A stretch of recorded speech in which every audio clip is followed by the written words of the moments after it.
पढ़ना और इसके आगे वो कुछ नहीं। लेकिन सरकार एक दिन ऐसा नहीं होता है कि वो अपने आप को व्यस्त नहीं रखते, वो व्यस्त अपने आप को रखते हैं और मस्त भी अपने आप को रखते हैं, समाज के प्रति पूरे समर्पण भाव से काम करते हैं। अरविंद कुमार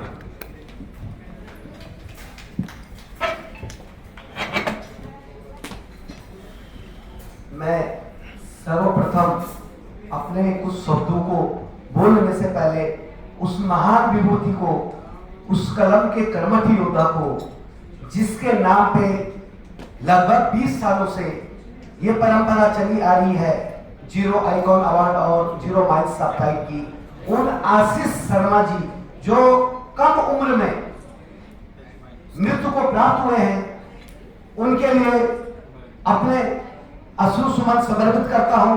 उनकी याद में इतना ही कहता हूं कि एक कहावत है कि बड़ा हुआ तो क्या हुआ, जैसे पेड़ खजूर पंछी को छाया नहीं, फल ला गए दूर।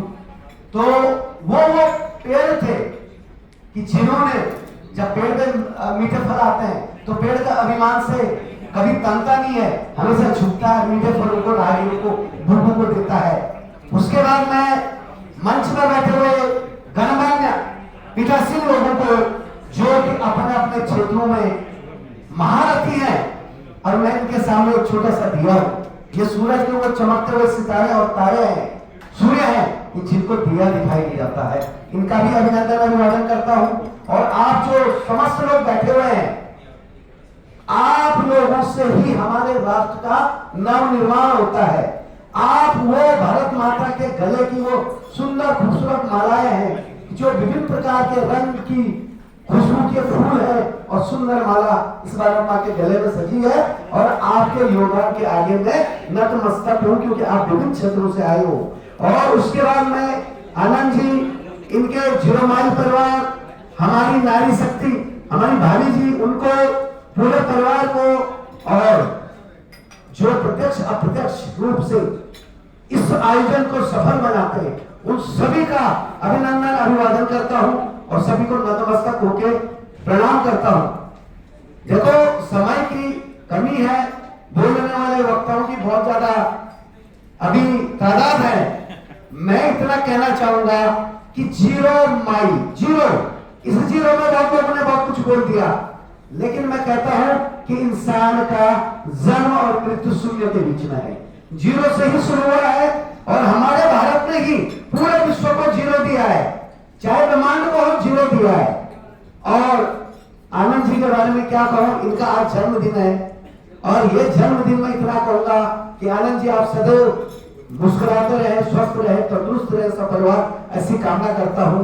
और ये कहना चाहूंगा कि ये जो आपने आइकॉन अवार्ड की जो नींव रखी है, वो सदा चलती रहे।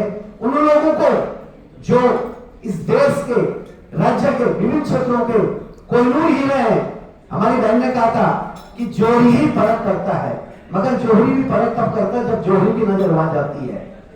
अपने मन में पीड़ा होती है, अपने मन में दर्द होता है, अपने मन में संकोच होता है, लेकिन अपने कार्यों का अभिमान होता है।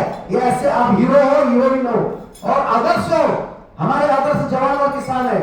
मगर मैंने कहा ना कि आपके लोगों की वजह से हमारे समाज का निर्माण हो रहा है, तो आपको पहचान मिले, इसकी कल्पना नहीं, इसकी कोई सोच नहीं है। आप अपने आप में वन मैन आर्मी हो, और कभी भी हड़बड़ाना नहीं, घबराना नहीं, क्योंकि क्या होता है, हम संख्या देख के हमेशा डरते हैं कि यार मेरे साथ 1 या 2 है। लेकिन हमारे पिताजी फौजी थे, माँ फौजी है, तो हमने एक शब्द सुना है कि वन मैन आर्मी, एक व्यक्ति 90 के बराबर होता है। और मैं सामाजिक क्षेत्र में काम करता हूं, तो मैं कहता हूं, 1 और 1 2 नहीं, 1 और 1 11 होते हैं। और हमेशा अपनी ताकत को कलम से बनाना।